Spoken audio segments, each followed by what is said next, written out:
when we come together here, we frequently quote Lincoln and what he told us to fulfill our promise to care for those who have served in our nation's military and their families, caregivers and survivors.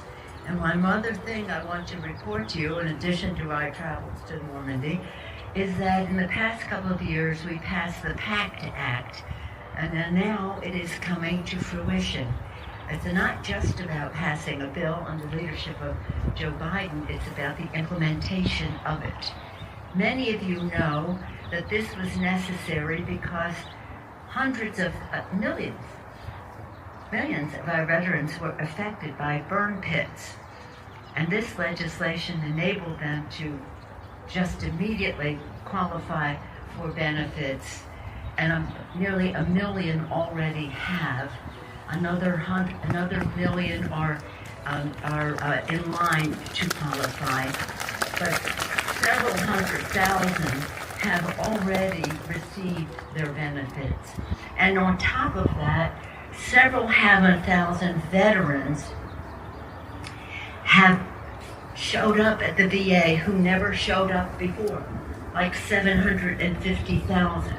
So all of this is in recognition of how much we all owe you, how much we have not lived up to it with the burn pits, for example, and that includes Agent Orange and Badwater at Camp Lejeune and all the rest. But the more we hear from you, the more we know what needs to be done in a very important way. So it is again Memorial Day.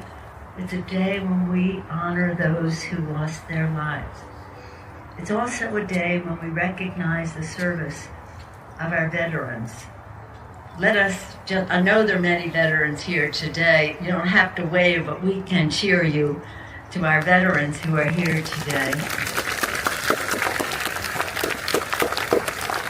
to our hidden heroes, our caregivers and families who have cared for our veterans.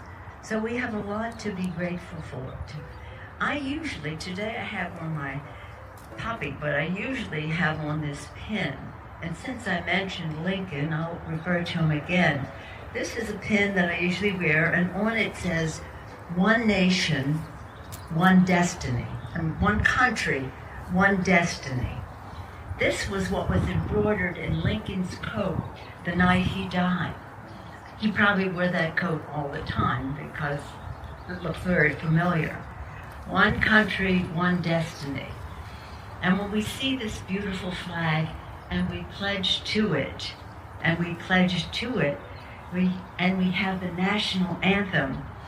I mentioned the Baltimore connection. My national anthem was written in Baltimore. One line in there that I love so much is, "Proof through the night that our flag was still there." Proof through the night that our flag was still there. And as we pledged earlier, with liberty and justice for all.